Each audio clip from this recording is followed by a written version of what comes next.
बीते एक सप्ताह की बात करें तो राजधानी रायपुर के 2 सरकारी भवन में आगजनी की भयंकर घटना घटी है, जहां जिला शिक्षा कार्यालय और आबकारी कार्यालय में आगजनी की घटना देखने को मिली है। जानकार बताते हैं कि वजह साफ है। पुरानी भवन में पुरानी वायरिंग जो क्षमता के हिसाब से नहीं है और वायरिंग की कमजोरी की वजह से आगजनी की भयंकर घटना हो रही है। गर्मी बढ़ते ही इसकी संभावनाएं और बढ़ जाएंगी।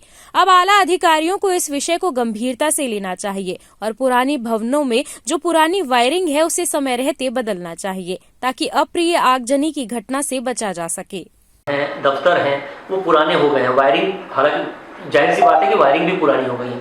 शॉर्ट सर्किट या ओवरलोड की वजह से जलने का खतरा रहता है। अभी हमारे सामने उदाहरण है कि पुराना भवन था, आपका खुद का कार्यालय जो जल गया है। निश्चित रूप से ये दुर्भाग्यपूर्ण है, ऐसा नहीं होना चाहिए था। कि तो आप सब जानते हैं कि दुर्घटना का मतलब ही होता है दुर्घटना हो गई। कोई नहीं चाहता कि ऐसा कुछ हो। हमारा एक नया भवन था किंतु यह पुराना भवन था और इस स्थिति में अप्रिय घटना हुई है, ये आप सब जानते ही हैं। हमारी यही कोशिश होती है कि कोई भी विद्यालय में भी ऐसा कहीं ना हो, अनहोनी ना हो। इसके लिए समय समय पर जो अनुदान की राशि है स्कूलों को प्राप्त होती है, उससे वह उसका मेंटेनेंस करते हैं, ताकि वायरिंग यदि पुरानी हो गई है तो ज़रूरत के हिसाब से उसको नया करें, रेनोवेट करें। कुछ स्पार्किंग्स हो रही हैं, कुछ अन्य चीज़ें हैं, तो मेंटेनेंस और मतलब उपयोग, ये दोनों चीज़ें एक सतत प्रक्रिया है और ये चलता रहता है। हिदायत दी जाती है किंतु जाने अनजाने में कुछ घटनाएं हो जाती हैं, जिससे हमको सचेत होने की आवश्यकता है। ठीक, थैंक यू। देखिए, बहुत अच्छा प्रश्न है और बहुत सही समय पर आपने ये प्रश्न किया है। छत्तीसगढ़ शासन के लोगों को इस बारे में जागरूक रहने की या जागरूक करने की आवश्यकता है।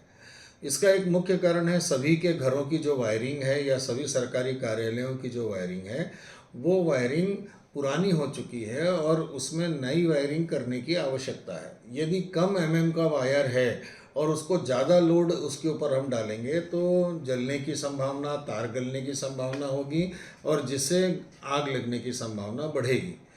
दूसरी बात यह कि भाई अगर आग लग रही है तो उस स्थिति में सरकारी कर्मचारी सरकारी कार्यालयों के लोगों को क्या उसको आग बुझाने की ट्रेनिंग है? क्योंकि अगर हम फायर एक्सटिंग्विशर लगा दिए हैं या रेत की बाल्टी भर के रख दिए हैं तो आग बुझाने की ट्रेनिंग किसी के पास नहीं है। जिसका सबसे बड़ा उदाहरण हमको जिला शिक्षा अधिकारी कार्यालय के अग्निकांड में दिखा कि वहाँ फायर एक्सटिंग्विशर नहीं थे या आग बुझाने के उपकरण नहीं थे और जो थे वो एक्सपायर हो चुके थे। अब एक सरकारी अनुमान के तहत अगर 18 से 20 लाख रुपए का अगर नुकसान हुआ है या जो दस्तावेज जल गए हैं जिनकी क्षतिपूर्ति नहीं हो सकती है, ये किससे वसूला जाएगा?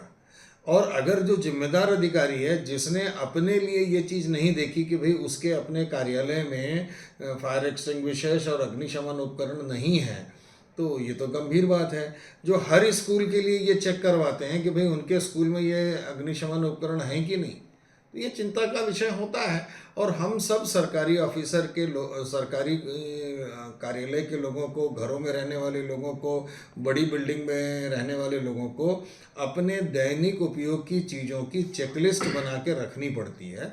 और जब हम चेकलिस्ट बना के रखेंगे तो हमें पता चल जाएगा कि कौन से उपकरण के रखरखाव की तारीख कौन से दिन ख़त्म हो रही है और उसको निश्चित समय पर बदल दिया जाए। और यदि कोई ट्रेंड आदमी हमारे कार्यालय से दूसरे कार्यालय जा रहा है तो उसकी जगह कौन सा ट्रेंड आदमी है। गर्मी के समय में आग लगने की संभावनाएं काफ़ी बढ़ती हैं, तो सरकार को भी चाहिए कि जितने भी सरकारी ऑफिस हैं, इवन शिक्षा विभाग के भी सभी कार्यालयों में अग्निशमन उपकरण की व्यवस्था होनी चाहिए और जो व्यक्ति एक इंचार्ज हो जिसको ये ट्रेनिंग दी जा सके और वो रख रखाव की चीज़ों पर ध्यान रख सके। CCN न्यूज़ के लिए ब्यूरो रिपोर्ट।